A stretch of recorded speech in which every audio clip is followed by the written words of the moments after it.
Buen día, buenas tardes, buenas noches, donde quiera que usted se encuentre. Dios le bendiga a todos. Bienvenidos a Biblia Estudio TV, tu instituto bíblico virtual. Como siempre, soy Víctor Cáceres, que te saluda en el amor de Jesucristo. Hoy continuamos con nuestro video número 14 de nuestro estudio expositivo y explicativo de la carta a los Efesios. Los primeros 13 videos los puede conseguir en nuestra plataforma de YouTube, Facebook y Rumble.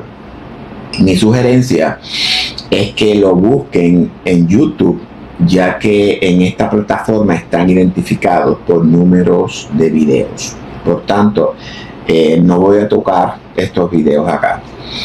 Antes de empezar nuestro estudio, es importante que sepan que en nuestra plataforma de Biblia Estudio TV no nos inclinamos a ninguna denominación ni en ninguna postura o pensamiento teológico en particular. Aquí ni somos arminianistas ni calvinistas. Por tanto, todos son bienvenidos, inclusive los ateos. Siempre les recuerdo que nuestros estudios son profundos. Por tanto, lo que vamos a descubrir en los textos bíblicos, ningún maestro, líder ni teólogo lo ha enseñado. Desde esta plataforma solamente escuchará alimento sólido. Y este alimento sólido de seguro desafiará su fe. Jesús dijo que revelaría cosas ocultas desde la fundación del mundo. Esas cosas ocultas son las que estamos revelando.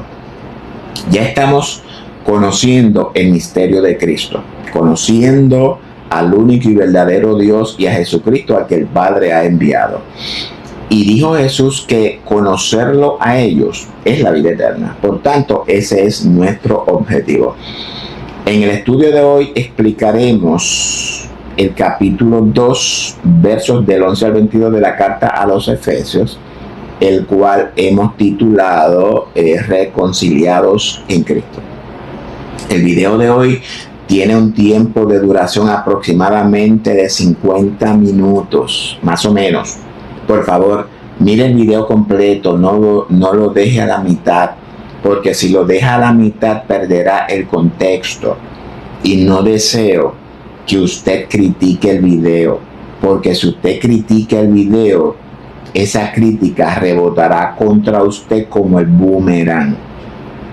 La crítica que usted hace contra mí, la hace contra usted mismo, porque usted y yo somos uno en Cristo. Por tanto, no deseo que usted peque contra usted mismo.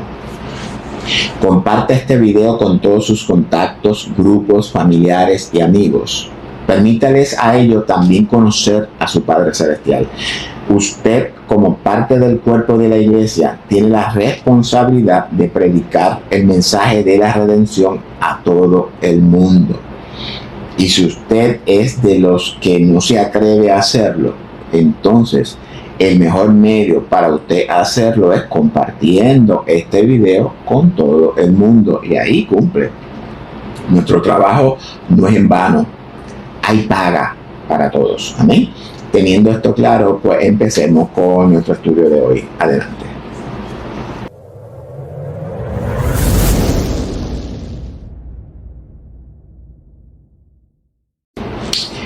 Bueno, como este es un estudio expositivo, leeremos los textos individualmente y lo escudriñamos para encontrar el significado correcto.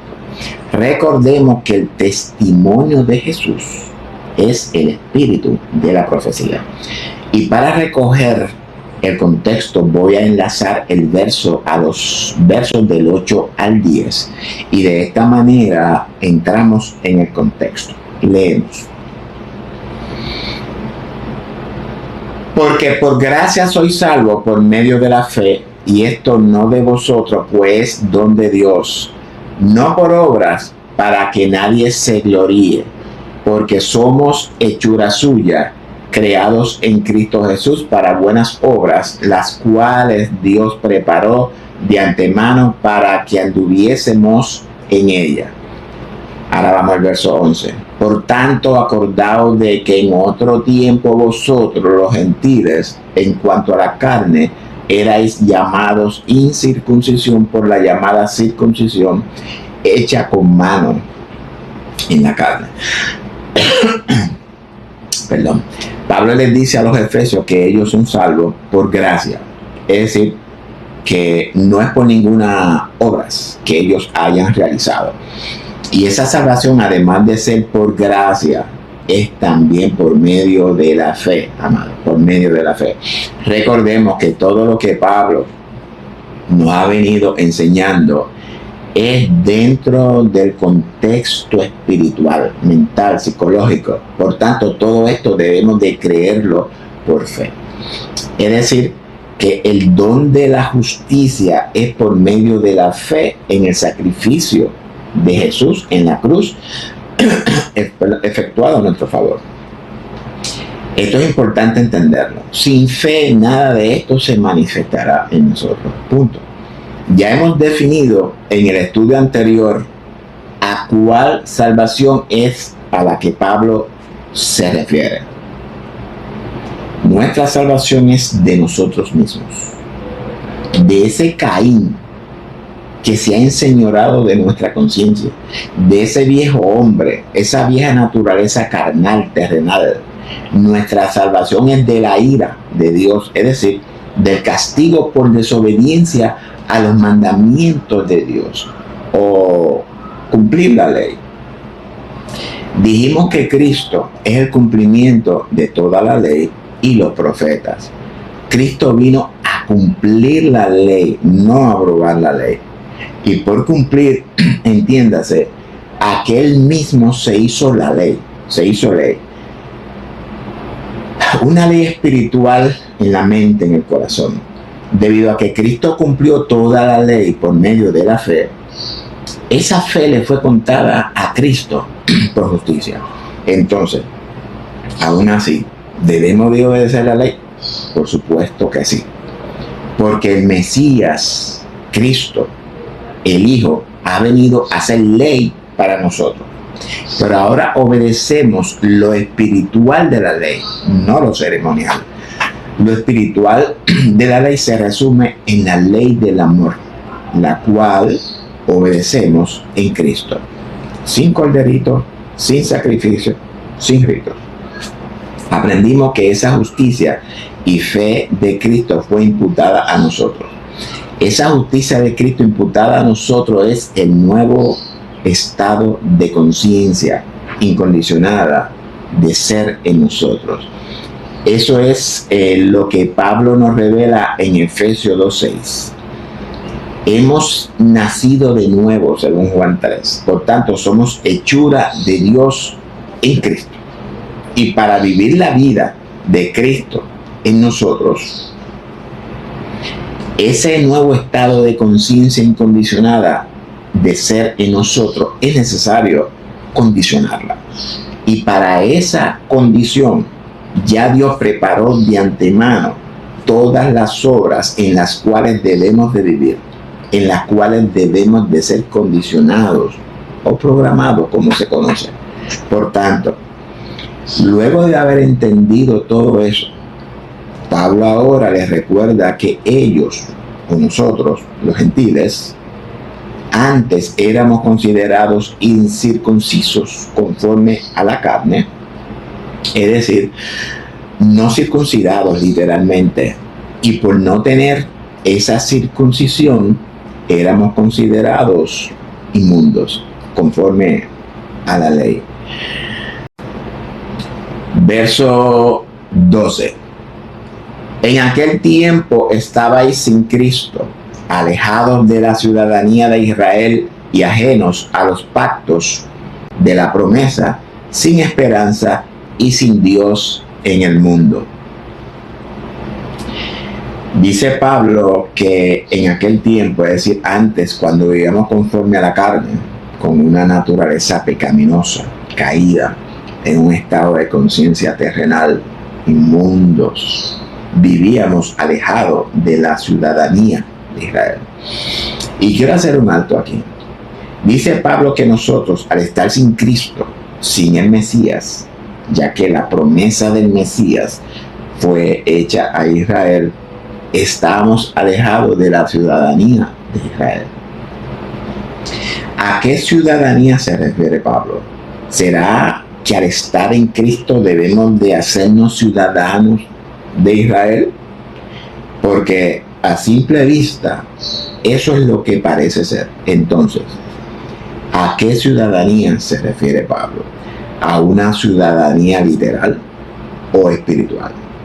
Ciertamente Pablo habla de una ciudadanía espiritual. Hay un par de cosas que debemos de entender acerca del Israel de la historia antigua. Primero, y voy a resumir porque la historia es amplia, Israel vino a ser la bendición de Jacob. Y eso lo encontramos en la lucha o perseveración de Jacob con el varón. ¿Cuál es tu nombre?, preguntó el varón. Y el nombre en la literatura hebrea ilustra el carácter de la persona, la naturaleza espiritual de la persona, el estado de conciencia de la persona. Y por estado de conciencia, entiéndase, amados, la suma total del sistema de creencias consideradas ciertas según la persona en la cual ella vive. Es decir, que Jacob le dice al varón que su nombre es Jacob. Fíjense que el texto no dice un ángel, dice un varón, un hombre, como está expresado en hebreo. ¿Quién es ese varón? Ese hombre. Ese hombre es la naturaleza perfecta en la cual el Padre se encarnó. Jacob significa el que persigue la promesa. No significa tramposo, como erróneamente lo han definido. Y el varón le dice, ya no se dirá más tu nombre Jacob. En otras palabras, que ha ocurrido un cambio de naturaleza en Jacob, sino se dirá Israel. ¿Por qué el cambio de nombre? Dice el varón, porque has luchado con Dios y con los hombres y has vencido. Y este término luchado es la traducción, como dije, ¿verdad? Sin embargo, el hebreo usado es sarah, que significa persistir o perseverar. Es decir, que la persistencia o la perseverancia de Jacob en obtener la primogenitura le fue otorgada por cuanto ese fue su deseo. Ese varón o ese hombre es el deseo de Jacob. Jacob vino a ser el primogénito que sustituyó a Esaú, su hermano gemelo. Por tanto, Jacob se convierte en el heredero de la promesa. Y él, como padre de las 12 tribus, se convierte en bendición para todos sus hijos, los hijos de Israel. Entonces, podremos decir que luego de esta persistencia de Jacob con Dios y con los hombres, representados en el varón, Jacob experimentó un nuevo nacimiento, un cambio de estado de conciencia. Ese encuentro de Jacob con el varón nos ilustra la confirmación del pacto hecho con Abraham, Isaac y ahora con Jacob, no con los hijos de Israel. El pacto de la promesa no fue hecho con los hijos de Israel, sino con Jacob. Ahora bien, Dios establece un pacto con los hijos de Israel, pero no el de la promesa, sino en las bendiciones de la promesa. ¿Qué significa Israel? Israel significa congregación de naciones gentiles y a la misma vez implica reino. El pacto con Jacob como primogénito es tipo del pacto con toda la humanidad hecho con Noé. Por otro lado, las 12 tribus de Israel representan el reino de Jehová, porque el número 12 en la literatura hebrea implica reino.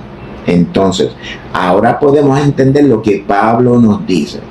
Dice que antes de estar sin el Mesías, sin la promesa, estábamos alejados de la ciudadanía de Israel. ¿Cuál ciudadanía? La ciudadanía espiritual, porque el reino de Israel es espiritual, no literal, o por lo menos no dentro del contexto que nosotros conocemos como el reino. Por tanto, al estar alejado de la ciudadanía espiritual de Israel, es obvio que también estábamos alejados del pacto de la promesa. ¿De cuál promesa? La promesa de la simiente de Abraham, la cual es el Mesías o Cristo, y su cumplimiento en nosotros. Porque la iglesia redimida es el cumplimiento de la promesa hecha a Abraham, en la cual serán benditas todas las naciones de la tierra, entiéndase, las 12 tribus de Israel. Dice Pablo que estábamos sin esperanza y sin Dios en el mundo. ¿A qué esperanza se refiere Pablo? Se refiere a la esperanza de la glorificación. Cristo en nosotros, la esperanza de gloria. Y estábamos sin Dios porque en la esperanza de gloria seremos glorificados y seremos semejantes a Dios. Y aunque sé que para muchos esto que dije no cabe en el corazón de ellos, por cuanto es una enseñanza que no se encuentra en la agenda de los líderes actuales. Y no voy a seguir abundando porque no vamos a terminar con el verso 12. Si usted tiene alguna duda, si no logra internalizar esto que revela la Escritura, le ruego que mire el video las veces que sea necesaria hasta que lo internalice. Yo dije al principio que las cosas ocultas desafiarían su fe, esperando que hayan verdad captado el mensaje.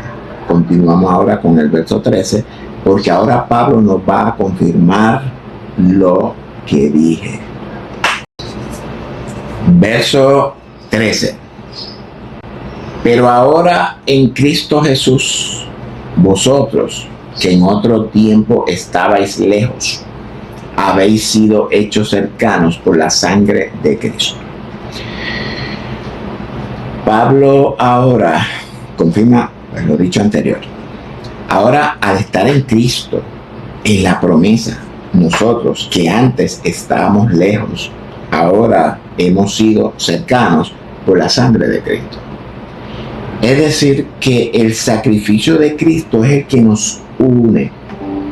Ya no seremos judíos y gentiles, sino seremos un pueblo de Dios. Pablo dice que ese sacrificio nos hace cercanos. ¿Cercanos a qué? Cercanos a la ciudadanía del reino. En otras palabras, unidos al reino. Fíjense que Pablo dice cercanos. No dice que hemos sustituido a Israel, sino que nos hemos unido a Israel. Aclaro, cuando hablamos de Israel, no nos referimos al Estado de Israel actual, el cual sabemos que no es el mismo Israel antiguo.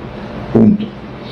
Porque hay una corriente en nuestras congregaciones que afirman que la iglesia ha sustituido al Israel de la historia. Pero ya nosotros hemos aprendido que el término Israel representa a todas las naciones de la tierra. Por tanto, eso es falso, amados. Los mismos israelitas actuales han entendido esto de Israel en la historia como literal. Es decir, que la promesa fue dada a ellos, exclusiva. No entienden que la nación antigua de Israel, al dejar el pacto con su hacedor, espiritualmente hablando, se hicieron gentiles, al igual que toda la humanidad. Amén. Pero bueno, esta es otra historia. En resumen, el sacrificio del Mesías derribó la muralla que nos dividía. Ahora, el sacrificio del Mesías nos une como en el principio. Y esa unión se refiere a la unidad de las 12 tribus de Israel, la cual por el momento no es una realidad literal, pero espiritualmente ya es una realidad en parte. Digo en parte para nosotros, porque el cumplimiento de esa unidad de las 12 tribus de Israel, o la unidad de toda la humanidad, será una realidad en aquel grandioso día. Claro está, hay un juicio antes de esa unión, antes de que esa unión sea una realidad. Lea los profetas, todos hablan de esa unidad en aquel día. Y usted puede pensar, ¿de dónde usted inventa eso, hermano? Yo no invento nada. No hay nada, no hay que ser un erudito, no hay que ser un teólogo para entender esta verdad. ¿Qué nos revela Pablo? Versos 14 al 16. Porque Él es nuestra paz, que de ambos pueblos hizo uno, derribando la pared intermedia de separación, aboliendo en su carne las enemistades, la ley de los mandamientos expresados en ordenanzas, para crear en sí mismo, y esto no lo invento yo, amados, para crear en sí mismo de los dos un solo y nuevo hombre, haciendo la paz, y mediante la cruz reconciliar con Dios a ambos en un solo cuerpo, matando en ellas las enemistades. Entonces, ¿lo invento yo? No, amado, esto no es invento. Que sus líderes y maestros no les enseñen esta verdad es otra cosa.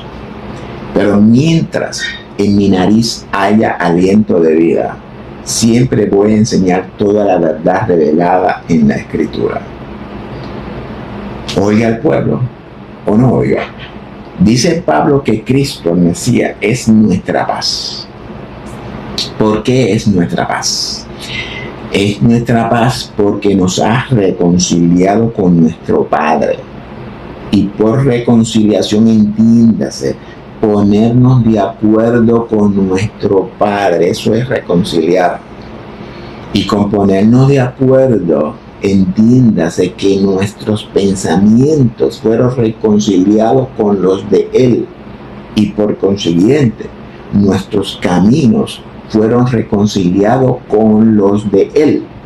En otras palabras, que nos arrepentimos de nuestra manera de pensar y adoptamos la manera de pensar y actuar de Dios. Y si en usted esto no es una realidad, entonces usted no se ha reconciliado con su Padre Celestial. La reconciliación también la podemos entender de la siguiente manera. Mi antiguo hombre, mi antigua naturaleza caída, mi voluntad antigua, mi antigua forma de vida, ha sido sustituida por la naturaleza perfecta del Hijo. ¿Qué reconcilió el Mesías? El Mesías reconcilió mi antiguo sistema de creencia, es decir, que las elevó desde la tierra a los lugares celestiales. Esto he dicho espiritualmente. Y psicológicamente podemos definirla como que nuestro antiguo estado de conciencia terrenal, carnal, fue reemplazado por un nuevo estado de conciencia celestial, espiritual. Es por esta razón que Cristo es nuestra paz, porque ya mi estado de conciencia vino a ser el mismo estado de conciencia del Padre. A veces me cae Twitter. Ahora presten atención. Si mi estado de conciencia es uno con el Padre y su estado de conciencia es uno con el Padre, entonces usted y yo hemos venido a ser uno con el Padre. ¿Por qué? Porque al ser uno con el Padre no hay murallas que nos separen. Cristo en su bautismo, y cuando digo su bautismo me refiero al proceso de su muerte, sepultura y resurrección. Entonces Cristo en su bautismo abolió las enemistades. Por ejemplo, el judío no se juntaba con los gentiles, pero al ser bautizados en Cristo, entre los judíos y los gentiles, ya esa enemistad o esa acepción de persona es abolida. Y con ella todas esas denuncias y todo ese castigo por desobediencia a la ley, porque ahora tanto el judío como el gentil hemos venido a ser uno en Cristo. Por tanto, ahora yo deseo y hago con el prójimo lo mismo que yo deseo que haga conmigo. Yo hago justicia con mi prójimo y mi prójimo hace justicia conmigo. Ahora cumplimos la ley por medio del amor entre nosotros. Si usted no hace eso, entonces usted no cumple la ley, amados. Entonces, dice Pablo que al nosotros venir a ser uno en Cristo, sin importar si soy judío o gentil, nos hemos convertido en un solo y nuevo hombre. Y termina Pablo diciendo que mediante la cruz reconciliar con Dios a ambos pueblos. ¿Cuáles pueblos? Judíos y gentiles. También estos ambos pueblos lo podemos mirar a la luz de las tribus del norte y las tribus del sur. Ambas vivían en guerras constantes, porque si no se percataron, la reconciliación de nosotros, de la iglesia, es la primera que Pablo revela. Y ahora Pablo habla de la reconciliación total. Pablo dice en Romanos 11 que cuando haya entrado la plenitud de los gentiles, entonces todo Israel será salvo. Entiéndase, toda la humanidad será salva. Claro está, esta salvación de Israel la veremos confirmada al final de toda la historia, cuando todos los pecadores sean juzgados, castigados y restaurados. La doctrina de la salvación de toda la humanidad es un poquito complicada, compleja, ya que nuestros líderes no la han entendido y por tanto no la enseñan. No lo digo yo. Pablo mismo dice que todo Israel será salvo. Pero de esta salvación de todo Israel hablamos en el estudio titulado La justificación de vida de toda la humanidad. Dice Ezequiel 37:19 que el palo de Israel lo pondrá con el palo de Judá y hará un solo palo, uno en mi mano, dice Jehová. Y ese reino de Jehová sobre toda la humanidad no es opcional, es obligatorio. Dice Ezequiel 20:33, vivo yo, dice Jehová el Señor, que con mano fuerte y brazo extendido y enojo derramado he de reinar sobre vosotros. Punto. ¿Por qué no es opcional? Porque el ser humano es una unidad del Padre, por tanto el ser humano no puede morir porque Dios es su heredad, amados. ¿Que va a ser castigado? Por supuesto que sí, y severamente castigado, porque el Señor va a terminar con la prevaricación, poner fin al pecado, expiar la iniquidad y traer la justicia perdurable sobre toda la humanidad. Y Pablo continúa diciendo, y vamos ahora a leer el verso 17. Y vino y anunció las buenas nuevas de paz a vosotros que estabais lejos y a los que estaban cerca.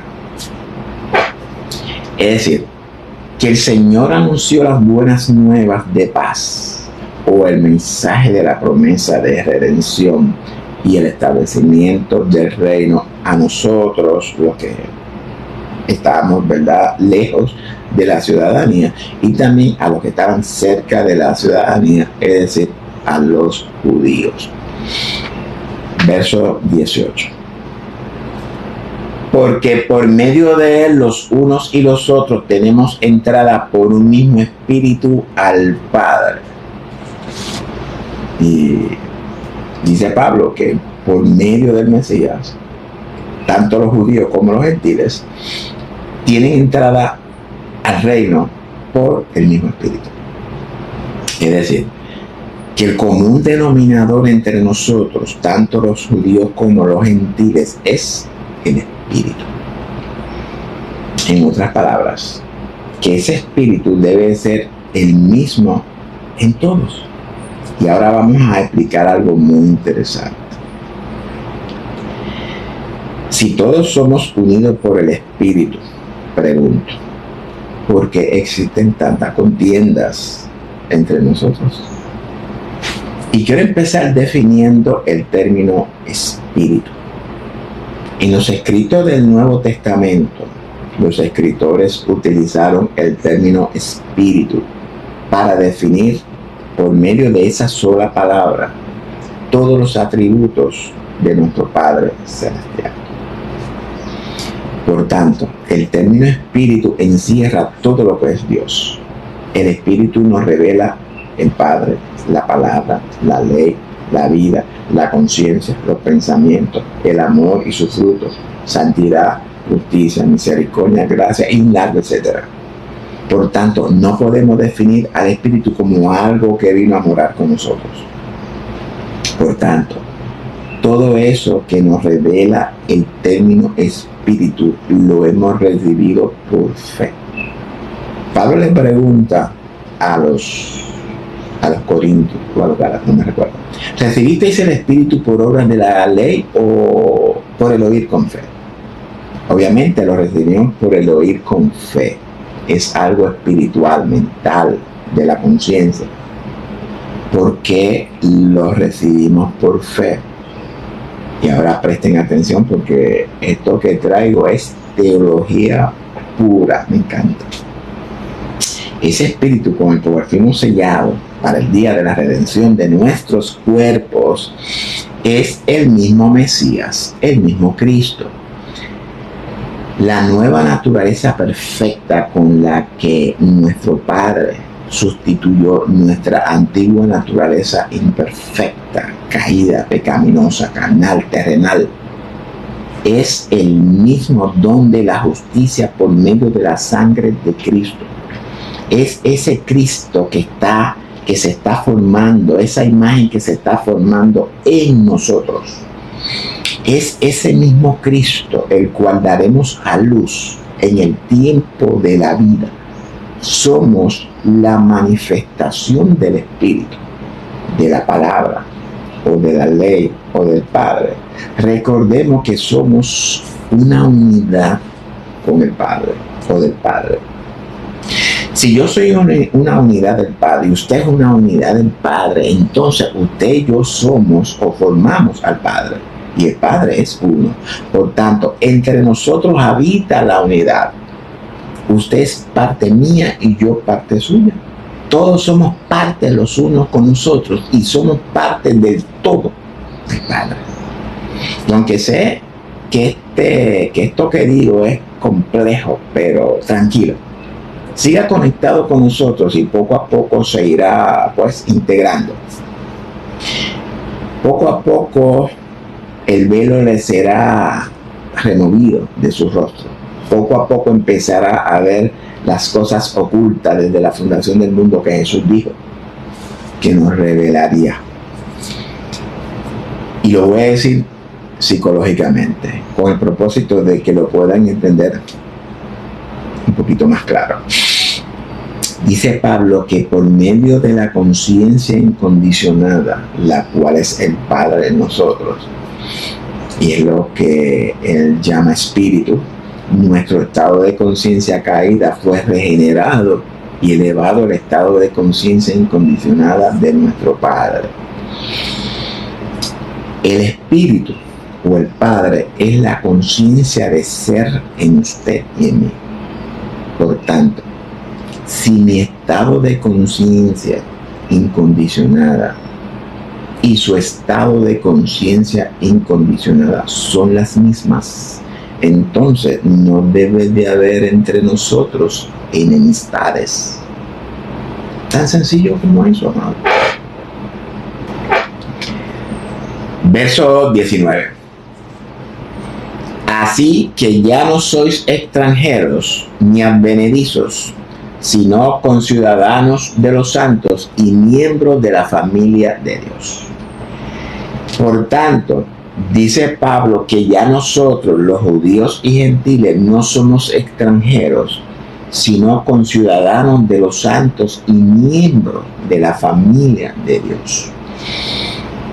Y ahora lo voy a expresar psicológicamente para que entendamos.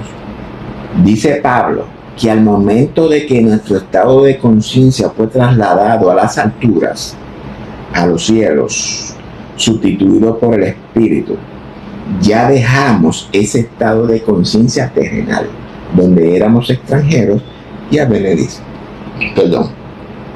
Y ahora hemos regresado a nuestro estado de conciencia original. Hemos vuelto a nuestra casa, la familia del Padre, es decir, hemos vuelto a ser uno con nuestro Padre. Y quiero que sepan que cuando decirlo espiritual y psicológicamente es lo mismo, porque el espíritu es mente, espiritual es lo mismo que decir mental. Verso 20. Edificados sobre el fundamento de los apóstoles y profetas, siendo la principal piedra del ángulo Jesucristo mismo. Pablo dice que la iglesia del Señor está edificada sobre el fundamento de los apóstoles y profetas, siendo la principal piedra del ángulo Jesucristo mismo. Es que la iglesia está fundamentada, es decir, sobre lo que ya se había establecido en la antigüedad por medio de los profetas. Y estos profetas no se refieren exclusivamente a los profetas como los conocemos, sino que se refiere a la voz o a las palabras de Dios en la antigüedad. El Antiguo Testamento, todo el Antiguo Testamento es profético, ¿verdad? Porque su cumplimiento lo encontramos en el Mesías. Y la iglesia del Mesías es edificada, construida sobre las palabras o las instrucciones de Jehová en el Antiguo Testamento, siendo el Mesías, arquitectónicamente hablando, la primera piedra colocada en la esquina del edificio.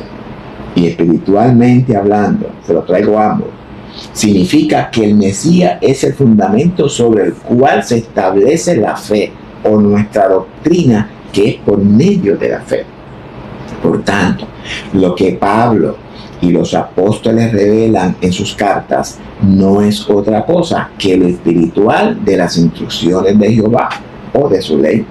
Es decir, que esta familia de Dios ha venido a ser conformada en todo lo establecido en las antiguas escrituras.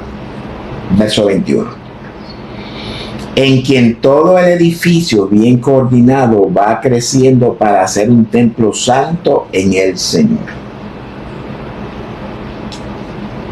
Entonces lo que Pablo nos revela es que sobre esa fe, una sola fe, es sobre quien todo el edificio es edificado. Este edificio al que Pablo se refiere es el cuerpo místico de Jesús, que a la misma vez somos por nosotros mismos. Y por cuerpo místico entiéndase a la iglesia como una entidad espiritual y orgánica unida a Cristo como su cabeza y a los creyentes como sus miembros. ¿Amén? Nosotros como individuos, como unidad de Dios, formamos el cuerpo del Señor. Porque si usted no lo sabía, usted y yo y todos los santos formamos el único cuerpo de Jesús. Esa coordinación a la que Pablo se refiere es a la armonía en la que el cuerpo debe de vivir y crecer. No puede haber discrepancia en el cuerpo. No puede haber contrariedades, ni conflictos, ni divisiones. Porque en el momento en el que una de esas acciones influya, dejamos de ser un cuerpo. Tan claro, tan sencillo como eso. En otras palabras, que yo no puedo creer una cosa y usted otra cosa. Por tanto, amados, ruego pues por el nombre de nuestro Señor Jesucristo que habléis todos una misma cosa, y que no haya entre vosotros divisiones, sino que estéis perfectamente unidos en una misma mente y un mismo parecer. Esto es lo que Pablo Le exhorta a los corintios: mirémonos en la congregación de los corintios. Nuestro estado de conciencia debe de ser el mismo en mí como en usted, porque Dios no tiene varios estados de conciencia, sino uno. Pablo nos dice en Filipenses 4:2 que seamos de un mismo sentir en el Señor. Pablo también nos exhorta a estar firme reteniendo la doctrina que hemos aprendido. Una sola doctrina, la doctrina de Cristo. Pero en estos últimos tiempos, la iglesia se ha dividido en diferentes denominaciones, teniendo cada denominación su propia doctrina, su propia interpretación. Eso no es lo que Jesús, ni Pablo, ni ninguno de los apóstoles enseñaron. Estas diversidades de doctrinas son nuevas modalidades humanas, doctrinas conforme a mandamientos, a estratagema de hombres que para engañar emplean con astucias las artimañas del error. Despertemos, hermanos. Mire, ponga esto a prueba. Si usted busca los fundamentos de la doctrina pentecostal y lo compara con los fundamentos de la doctrina adventista y cualquier otra denominación, encontrará una serie de discrepancias, contrariedades, conflictos, divisiones doctrinales. Si yo como pentecostal o adventista, como gente civilizada, no procuro unirme en una manera neutral, amistosa, buscando la reconciliación teológica con mi hermano oponente, nunca podremos ser un cuerpo, una iglesia. No podemos ser un cuerpo porque no hay armonía, no hay coordinación, no tenemos el mismo sentir de Cristo, la misma doctrina de Cristo. No podemos ser un templo santo en el Señor. Todas las partes del templo armonizaban. Todas estaban coordinadas para su función. No había en ellas oposición, contradicción. Pero yo como pentecostal digo, de mi librito no me mueve nadie. Y los adventistas dicen, del mío tampoco. Los judíos convertidos, del mío tampoco me mueven. Los bautistas, metodistas, testigos de Jehová, mormones, y todos ellos se inclinan a su librito. ¿Qué vamos a hacer con todas estas diversidades de doctrinas? Y todavía seguimos gritando que cuando Cristo venga nos vamos con Él. ¿En qué cabeza cabe eso, amado? ¿En qué cabeza cabe eso? Y esto que voy a decir, me perdonan si se ofenden, porque yo sé que a nadie le gusta que le digan algo en contra de su estado de creencia en el que vive, o mejor dicho, en la zona de confort en la que vive. Mira, ni los pentecostales, ni los adventistas, ni los bautistas, ni mormones, ni católicos, ni metodistas, ninguno de nosotros hemos entendido el mensaje ni la misión de Jesús. Ninguno ha conocido al único y verdadero Dios, ni a Jesucristo, al que Él ha enviado. Usted no ha conocido al Hijo y mucho menos al Padre. Porque si usted no conoce al Hijo, tampoco conoce al Padre. ¿Por qué razón? Porque la teología ortodoxa, esa que se jacta de ser la verdadera, no ha querido primeramente discernir la Escritura en una manera retórica o simbólica, y mucho menos ha querido discernir que el Hijo del Hombre, al que Jesús se refiere siempre en tercera persona, somos nosotros mismos. Y si usted no cree que usted es, entonces en sus pecados morirá, porque para tener vida eterna tenemos que conocer al único y verdadero Elohim y a Jesús, al que Él ha enviado. La palabra Elohim es una palabra compuesta de uno formado por otros. Por tanto, somos los Elohim que forman al único y verdadero Dios. Conocer al único y verdadero Dios que habita en nosotros y conocer al Hijo en nosotros. Conocer nuestra posición, nuestra identidad y nuestro linaje en el Hijo. Y para que esto quede claro, dice Pablo que Jesús revelará lo oculto de las tinieblas. Y eso oculto de las tinieblas se refiere a nuestra antigua identidad. Nuestra antigua identidad era eso que el mismo Jesús llamó diablo o Satanás. Esa naturaleza pecaminosa caída en nosotros es el mismo Satanás en nosotros, el que todavía ronda en nuestras conciencias, en nuestras mentes, el que todavía se opone a nuestra nueva naturaleza. Nuestra batalla no es externa como nuestros líderes enseñan.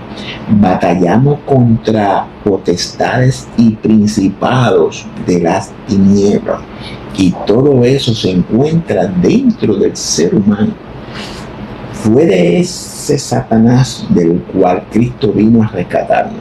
El rescate es de nuestra conciencia, créalo usted o no. Pero eso es lo que la Escritura nos revela. Esas son parte de las cosas ocultas del misterio de Cristo que Pablo habla. Y traje esto solamente para despertar las conciencias de ustedes. Por tanto, si queremos ser un templo santo en el Señor, todos, en todos los aspectos, debemos de ser uno. ¿Por qué es importante ser uno? Verso 22. En quien vosotros también sois juntamente edificados para morada de Dios en el Espíritu. En otras palabras, para que todos nosotros, como un solo hombre, seamos para morada de Dios en el Espíritu. Entiéndase, para que seamos glorificados como un solo hombre, virgen, perfecto, santo, con el nombre, es decir, con la naturaleza espiritual del Hijo en nosotros. En resumen, para que seamos uno con el Padre. Porque si no somos uno, no permaneceremos. Un reino dividido contra sí mismo es asolado. Ese reino caerá, no permanecerá. Ese reino de Satanás sobre la humanidad tiene que ser derribado, dividido, y para eso vino el Mesías. Pablo, en estos 2 capítulos, nos ha dado una majestuosa conferencia teológica, la cual nunca nadie la ha dado. Ni el mismo Jesús nos ha dado una conferencia como esta, porque Jesús solamente nos dio los principios, pero Pablo y los apóstoles se encargaron de discernirlos para explicárnoslo. Pablo en el capítulo 1 nos revela la magnífica obra del Padre por medio del Hijo a nuestro favor y de todo lo que hemos adquirido por medio de Él. Y en el capítulo 2, Pablo nos revela nuestra posición, linaje e identidad en el Hijo. La obra maravillosa del Padre al sustituir nuestra antigua naturaleza caída, pecaminosa, por la naturaleza espiritual del Hijo perfecta, la cual fue conquistada por el humano Jesús por medio de su muerte. En otras palabras, que por medio del sacrificio de Jesús, nuestro estado de conciencia caído terrenal fue sustituido por un nuevo estado de conciencia incondicionada, espiritual, en el cual ahora vivo, y usted también, por lo menos. Todo esto que Pablo revela en estos 2 capítulos es en un contexto espiritual, nada literal. Por tanto, como es espiritual en la mente o psicológicamente, debemos de creerlo por fe. Porque si no lo creemos por fe, no podremos agradar a nuestro Padre y nada podrá ser manifestado en nosotros. Estos son los misterios de Cristo, de los cuales Pablo habla en 1 de Corintios. Y con esto doy por terminado el estudio de hoy. Reconciliados en Cristo. Yo no pretendo socavar las enseñanzas de nuestras congregaciones. El propósito de estos estudios es actualizar las enseñanzas que se están compartiendo en nuestras congregaciones, renovarlas por medio de la misma palabra. Todo esto que enseño no es invento mío. Ustedes mismos lo han visto y lo pueden comprobar con la Escritura. Hagan como los hermanos de Berea. Comparen, busquen, analicen, mediten, escudriñen. Todo esto lo hago por el amor que siento por todos ustedes. Rompamos con esas estructuras mentales que hemos formado. Renovemos nuestra mente por medio de la palabra.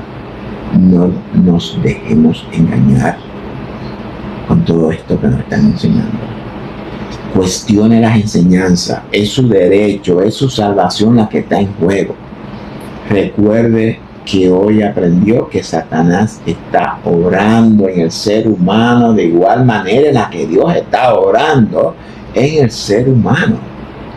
No nos dejemos confundir con esas voces que suenan parecidas. No se pierda nuestro próximo estudio expositivo.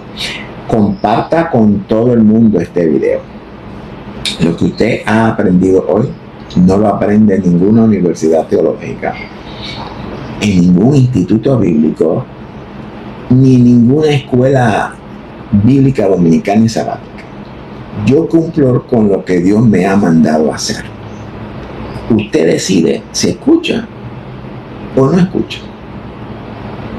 Gracias por su patrocinio.